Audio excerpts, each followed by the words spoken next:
Esto va a ser grabado.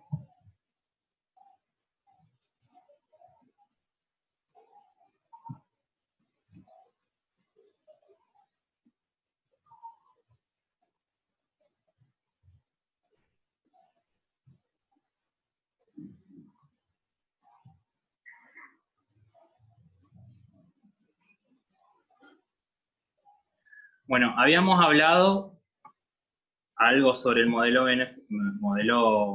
de Estado benefactor, y le habíamos comentado, ¿no?, que Bobbio hablaba mucho sobre ese tipo de Estado, y él lo define de la siguiente manera, ¿no? Como dice que es un Estado que garantiza, el Estado de bienestar, dice, independientemente de sus ingresos, todos los ciudadanos, en cuanto tales, tienen derecho a ser protegidos con pagos en efectivo o con servicios, en situaciones de dependencia de largo plazo, vejez o invalidez, o de breve plazo, enfermedad, desempleo, maternidad. ¿Sí? ¿Por qué él habla de esto? Porque el estado de bienestar, ¿sí?, según el modelo económico, político y social, es un estado garantista, es un estado que tiene que hacerse presente de todas las cuestiones que están relacionadas con el bienestar de la población. Bienestar teniendo en cuenta que el bienestar es algo general, ¿no es cierto? O sea, que el Estado debe asegurar y garantizar condiciones por lo menos mínimas de vida. Educación, salud, ¿sí?, vestimenta, ropa, transporte, todos los servicios públicos en la medida de lo posible, obra pública, donde vos puedas transitar, seguridad, ¿sí? Y sin embargo, el Estado liberal que te asegura derechos individuales, en donde vos tenés seguridad y seguridad de propiedad privada, libertad para transitar, libertad para expresar, libertad para elegir, y así se va conformando el Estado y sobre todo el Estado de las repúblicas. O sea, el hecho de que hayan elecciones, pero para que hayan elecciones, primero había que educar a la población. Y eso fue un proceso muy lento, sobre todo en el Estado argentino, ¿sí? El Estado liberal, por ejemplo, lo vimos en la anterior clase, en el Estado argentino, va a comenzar a gestarse con los presidentes llamados históricos, Mitre, Sarmiento y Avellaneda, y después va a concretarse ¿con quién? Con Roca, ¿sí?, con la generación del 80, después lo van a ver mucho mejor en historia. Después va a venir Irigoyen, aparece el primer partido de masa de la Argentina, que va a ser la Unión Cívica Radical, va a seguir teniendo un modelo liberal, ¿sí?, pero va a ser con un tinte más democrático, porque se organiza la universalidad y el secreto del voto, ¿sí? Porque anteriormente no había voto secreto y obligatorio ni universal.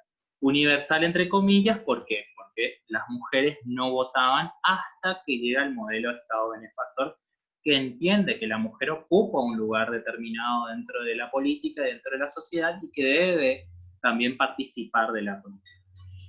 Justamente el estado de bienestar se concreta con la presidencia de Juan Domingo Perón en primero y segundo gobierno. Ese modelo de Estado lo que buscaba era, ¿no es cierto?, la producción nacional de la industria. O sea, que cambia el modelo agroexportador del liberal y pasa a un modelo económico de sustitución de intensivos. ¿Qué quiere decir esto? Que se hace hincapié en la industria nacional, sobre todo, ¿sí? Y en lo que podemos producir y complementar al interior, digamos, distribuir la riqueza en el interior. Y esto también, por ejemplo, esta cuestión de la distribución de las riquezas entre las provincias es algo que se comienza a hablar en el Estado benefactor. Y otras cuestiones más que tienen que ver con derechos sociales, o sea que ya no se estaban hablando de derechos individuales, sino que derechos sociales, como por ejemplo el salario mínimo vital y móvil, el aguinaldo, las vacaciones pagas, que hasta ese momento no era algo estable dentro de la Argentina, ni tampoco no estaba normatizado, no se lo veía como un derecho. Cuando con los estados benefactores en todo el mundo se comienza a hablar de un modo de constitución distinta, una constitución más social, una constitución en donde se reglamente y se estipule que el Estado debe hacerse cargo de la economía de las personas, ¿sí?, de los habitantes de la población. ¿Qué pasa? Obviamente, el Estado de bienestar recibe una crítica grande, por eso surge después el Estado neoliberal, ¿sí? Que entiende que el Estado de bienestar lo que hace es endeudarse. ¿Por qué? Porque al generar tantos servicios, ¿sí?, que son públicos, y esto hay que entenderlo, públicos, y no otorgarlo como una beneficencia, sino, porque acá está otro dilema, ¿no es cierto? Es beneficencia, es clientelismo político, que cada una de esas formas tiene una definición exacta, ¿sí? Cuando hay clientelismo político es cuando ocurre una cosa. Cuando hay garantía de parte del Estado o intervención del Estado es cuando ocurre otra cosa. Pero ¿qué pasa? La realidad es que lo que sucedió en la mayoría de los estados benefactores va a ser que muchos de los estados incurrieron en gastos públicos, porque no pudieron sostener la cuestión de el Estado al asumir tantas obligaciones para su población en cuestión económica. Obviamente que llegado a un cierto momento, que esa es la crítica que se le hace, no puede sostener eso, y otros problemas más externos que tuvo el Estado de Bienestar, como la crisis del petróleo en 1973, que es una de las fuentes de materia prima de consumo y de comercio a nivel internacional, ¿sí?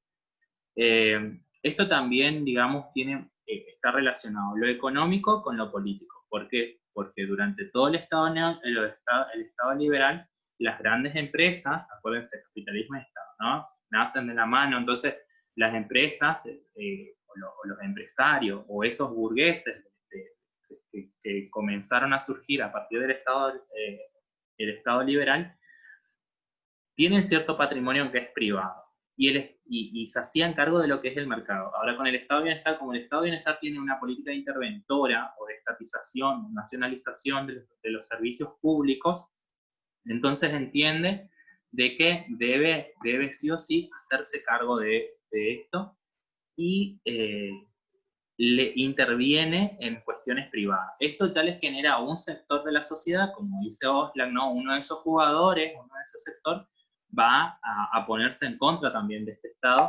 y obviamente a nadie que tiene un determinado ingreso o que maneja un determinado recurso, le va a gustar mucho que el Estado se haga cargo, ¿no es cierto?, de la gestión y la organización de su propia empresa, ¿sí? Ahora bien, el Estado neoliberal surge como una crítica a este modelo de Estado, al modelo de Estado benefactor, ¿sí? Más o menos entre la década del 80 y la década del 90 comienza a gestarse. Yo siempre digo que desde la década del 70, ¿por qué? Porque a partir del 70 hubieron varios gobiernos, sí, entre el 60 y el 70, pero en el 70 específicamente, hubieron varios gobiernos que fueron dictaduras militares, ¿sí? Estas dictaduras militares dieron el inicio de esta política neoliberal, en donde el Estado se aparta de las cuestiones económicas. También está mal decirlas se aparta, sino que dice, a ver, vamos a dejar que las decisiones del mercado, ¿sí?, las decisiones del mercado, las decisiones de la economía las toma el mercado, y las decisiones políticas que tienen que ver con la organización social, la organización de las políticas, ¿sí?, esas sí las maneja el Estado. Entonces, a esto le llamamos privatización, que es lo que lo vivimos nosotros entre la dictadura militar y los 90, ¿sí? O sea, fíjense que son dos regímenes de gobierno totalmente distintos, el proceso de reorganización nacional, ¿sí?, de la Junta Militar, por la Junta Militar, y tenemos ahí un bache de más o menos entre estabilización y desestabilización institucional, que va a ser el gobierno radical de Alfonsín, y después comienza el gobierno de Carlos Saúl Menem, ¿no es cierto? Y justamente toda la región estaba impulsada por este modelo, o estaba encaminado a este modelo de Estado, al modelo de Estado neoliberal es donde hay poca intervención del Estado, prácticamente nula intervención del Estado en cuestiones económicas, o sea que el Estado del modelo neoliberal ve al servicio público, ¿sí?, y a los bienes públicos como un gasto, ¿sí? Entonces, ¿qué pasa? No lo ve como una inversión, como en el caso del modelo, en el modelo benefactor, ¿sí? Ahora bien, dice, hay un creciente proceso de eliminación de controles, regulación y desregulación. Dice que ejercían los estados sobre aspectos estratégicos de la economía. Esto implicaba ahorrar costos y aliviar el proceso productivo de las empresas para permitirle competir en el estado internacional. En un estado benefactor hay impuestos que el Estado pone a determinados sectores. Justamente esos sectores son sectores de empresas privadas, ¿sí? ¿Qué dice el Estado neoliberal? No, dejemos los impuestos para estos sectores porque estos son los sectores que producen trabajo y pueden competir, dicen, y pueden competir con otros a nivel internacional incluso, o sea, que pueden acrecentar su patrimonio. Ahora, la crítica al Estado neoliberal, después más adelante lo vamos a ver, es justamente que esa competencia no es igualitaria, nunca va a ser igualitaria porque ya quienes tenían podían seguir teniendo más, obviamente, y no producen la misma cantidad ni tienen la misma tecnología. Entonces es muy difícil encontrar una situación de igualdad. Y acá está el punto. El Estado neoliberal no busca eso, busca otra cosa, ¿sí? Fomentar nuevamente a las libertades individuales, asegurarla, ¿sí? Eh, organizar el Estado organizar la vida social a partir de cuestiones privadas, de respetando las privatizaciones, perdón, ¿sí? Y fíjense, acá dice, el Estado neoliberal, ¿no es cierto?, tiene la decisión política destinada a achicar el gasto público. La meta política y económica de este tipo de Estado es lograr superávit fiscal como una muestra de salud económica. Crecientes procesos de flexibilización laboral, bueno, esta es la crítica al Estado neoliberal. Al haber mayores beneficios o seguridades para los sectores empresariales, o sea, es para la patronal, ¿sí? Entonces, ¿qué pasa? Hay mayor trabajo en negro.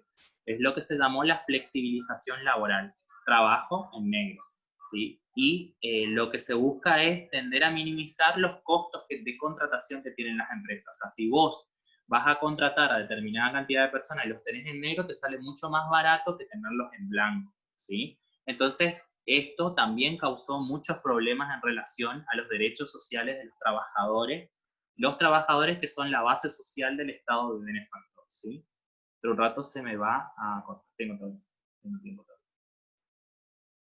Bueno, como les dije, hay un proceso de privatización de las empresas que son públicas o de los servicios públicos, luz, agua, ¿sí?, carreteras, todo está en manos de servicios de privatización. O sea que todavía no escapamos a este modelo. Si muchos dicen, ya pasamos, no, todavía no escapamos a este modelo porque todavía vivimos y nuestras relaciones se forman en función todavía de este modelo que sigue primando.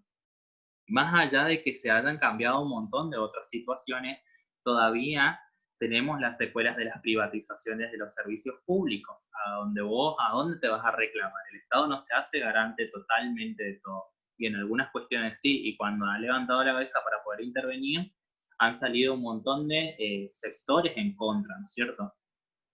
Hay una apertura de la economía nacional al mercado internacional, ya sea en lo referente a bienes como servicios y también en lo que se refiere a capitales. Bueno, hasta ahí, ¿alguna pregunta? Porque se me está por cortar. Y creo que hemos terminado. No, No, profe, se profe, entendió todo.